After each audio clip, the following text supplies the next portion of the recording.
Today we're talking about how Sony is taking a dump on the PlayStation 5 launch after the drop. You're watching Game Club News. All right, so we wanted to come in today and kind of talk about a bunch of the things that we've learned over the past 24 to 48 hours. We originally planned on making this video on all of the information dump that Sony was giving us, all this new stuff that we had gotten with the more reveal of the UI and people putting out the reviews and all sorts of other stuff. We unfortunately didn't get to make that video yesterday, and by the time we went to record today, there's basically been a bunch of flubs going on. Jumping right into the first bit here, we've got that Sony is confirming that the PlayStation 5 won't support internal M.2 solid-state storage expansion at launch. Now, this is technically something that we knew. Mark Cerny already talked about this in the road to PS5, right, Chase? Yeah. Broke it down in painstaking detail, but in the middle of it, he was just kind of like a bit after launch and then moved on.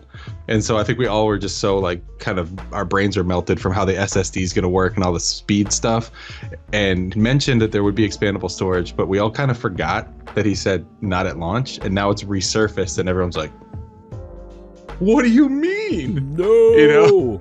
But it is also like, what do you mean?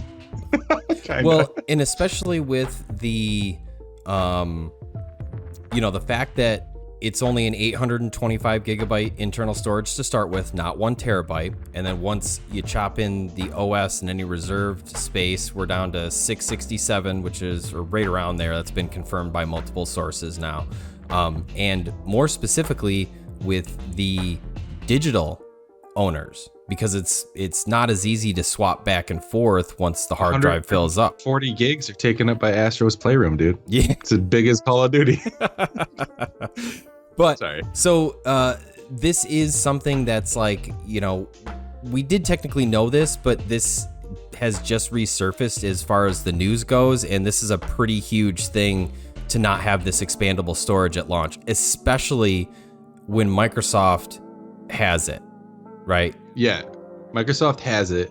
And they also have roughly the amount of storage the PS5 does before formatting for use. You know what I mean? Like they have a terabyte and they have like roughly 800 something, they said. Yep. And they have expandable storage.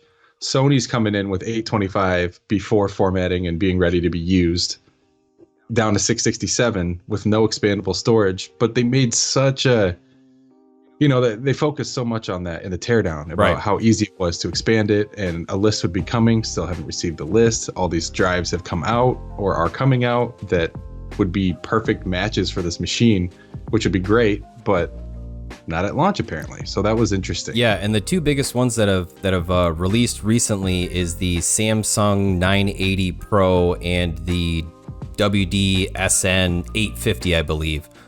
Those are both of those companies' real first foray into PCIe Gen 4, and both of them I think have read and write speeds of about 7 gigabits per second or something like that, which is more than the effective that you would need to work on the PlayStation 5. So there's already people that have bought those, and they're around $230 for a terabyte, which is the same cost as Microsoft's devices.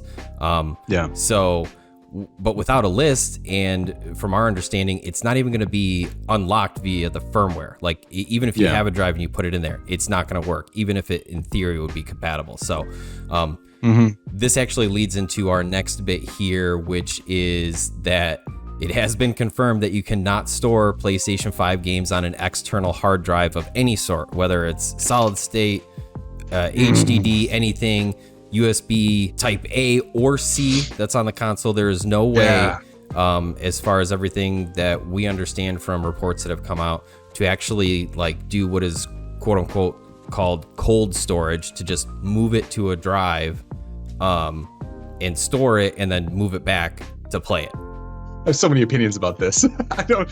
I feel like they said before in the past, so I don't know where it was in the whole marketing stuff, but they said PS5 games must be played from the internal drive, the internal storage. So that by saying that, they could exist elsewhere. Right. Like, why else would they say it? Like, it has to play from the internal. No, yeah, of course. Like, where else would it be? On an external drive, right? Nope. Apparently not. just out of nowhere, just kind of a weird little, like, IGN's review mentioned that you could, but it seems like they didn't really test it, and everywhere else has said no. Yeah, and there was even somebody today that tweeted out sort of in response saying that they had heard, I couldn't find the tweet by the time we went to record, but they'd essentially said that, you know, they had seen some reports saying that it would work, but from their understanding that they've grasped that there isn't even an option to move it. And the Lord himself, Jeff Keighley, responded correct, which... Yeah. Concerning PlayStation 5 stuff, Jeff Keighley, yeah, he's probably going to be right on that. You know, right. He's definitely had this console longer than any of these other reviewers. For sure. This is really just a kick while you're down, though, to the digital owners, right? Because now you can't do any sort of cold storage. If you have a disc, you can uninstall it and then pop the disc back in to install it much faster. So if you delete it, you have to re-download it. And we've spoke about this before. Anybody specifically really in the US market, not a lot of people have unlimited data. You have data caps. You can't just uninstall a 100 gig game and then re-download it. I think I'm going to uninstall Call of Duty and then download and install GTA 5 Enhanced Edition. Right. Oh, that got old. I'm going to delete that and I'm going to re-download. And I mean, the Miles Morales special edition or whatever that they said with both games, that's 105 gigs right there. Like, it sounds like all the games are going to be pretty large. I mean, I think even Sackboy is 30 to 60, which, I mean, that's pretty average for a game, but it's not bad. Definitely on the smaller side, right? And that's still a lot if you have to download these multiple times now. I'm a hoarder too. I'm a digital hoarder, bro. I've got a 2 terabyte in my PS4 Pro, and I have games on there that I haven't touched. And maybe this will just help me, like, you know, be lean, mean, moving quick. I do have unlimited internet, no cap, which I'm glad, you know, but I understand that a lot of people don't. So that's where my brain goes. But yeah, you got to Marie Kondo your digital library, bro.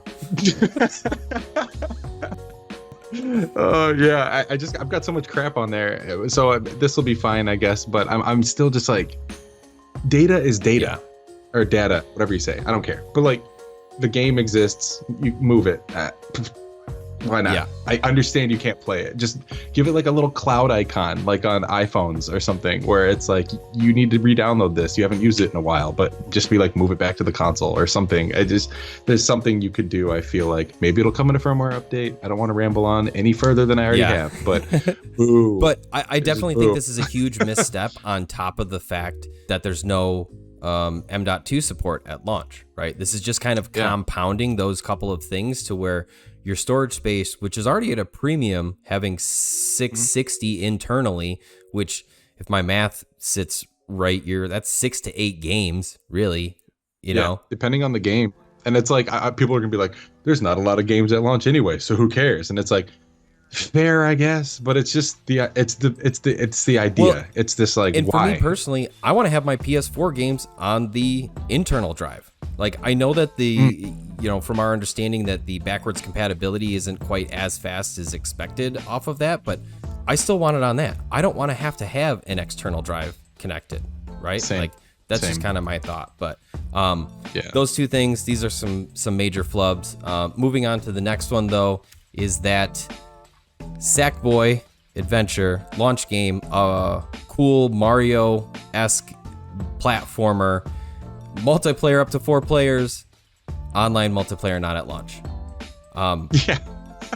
I think this is a huge loss. We're both getting this game. I was planning on... I think it looks so fun, It looks really cool, and I really want to play it with other people. And like this, one of our plans was to actually play this together and work on a review and speak about the, you know, multiplayer function and, you know, the online stability and everything. And, you know, of course they put here, local co-op functionality will be live on launch day. Great. If you want to play it with 4 players, you got to buy, you know, $210 worth of controllers. Right. Like, what is that? Like, yes, I have an extra controller, and I do have kids old enough that will be able to play with me, but I only have one, so we can only do 2-player. And even at that, I don't know that they're going to be up or awake at the time I'm playing this game always, or wanting to play this. Specifically when this game has multiplayer or co-op only levels, from my understanding, and or at the very least they have sections in levels that are only able to access by having multiple people. That's crazy. I didn't know that until you told me right before filming, and I was like, yeah, that's a huge missing part. Like we were actually in our conversation just before this, I had said I'd rather have them have kind of like maybe a not great like experience for the online multiplayer, but have it available, maybe even throw up a warning sign like, hey guys, this is in beta, just so you know, we're working on these features, and we'll have an update once it's fixed or whatever. But I can't even imagine. Could have made it cute too, with Sackboy and all that goofy shtick that they have, you know what I mean? That could have been a funny little message. Yeah, absolutely. And especially with it's not competitive. This is just like a friendly co-op game, right? Even if there's some rubber banding or some other stuff, like I just don't understand how bad it could be that you have to pull it for launch.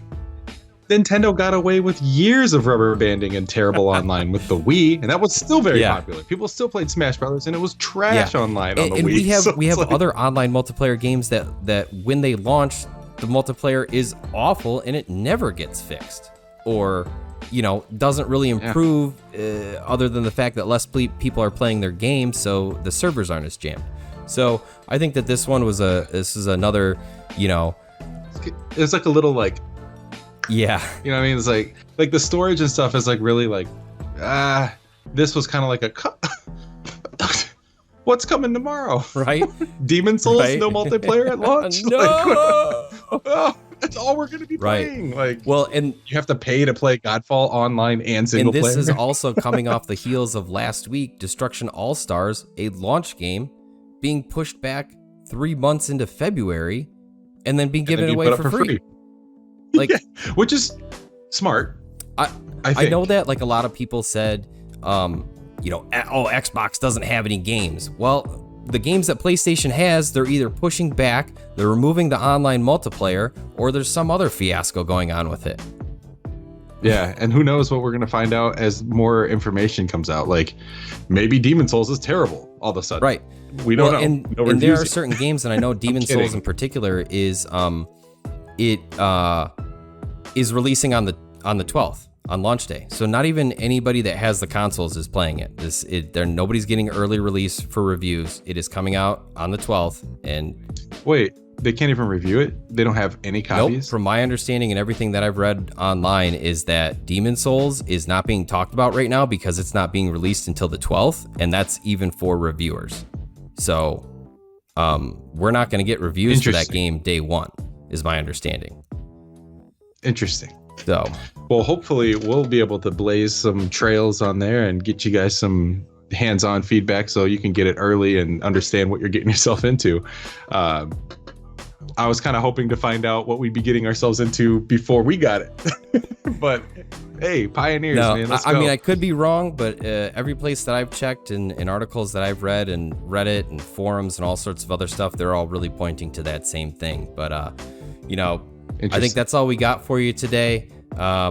Just wanted to thank everybody for coming and joining. If you're still watching, we're going to be putting out content, over the next couple of weeks and as long as we can realistically, but specifically about Next Gen November, PlayStation 5 and everything else. So go ahead and hit the subscribe button. If you enjoyed this video, give it that like. If you didn't, give it the dislike. We like the interactions. Also, comments below. If does this affect you? Do you think that this is okay, or is this, not really a huge deal? Like, who cares? Right. Who cares about expandable storage? I don't know. Well, I don't want to come off as a fanboy as any means. And there is no excuse for this, and that's kind of why the title is saying the same thing. Where Sony's taking a dump here, man. Don't do this. Yeah. But until next time. Still stoked, but Game Club out.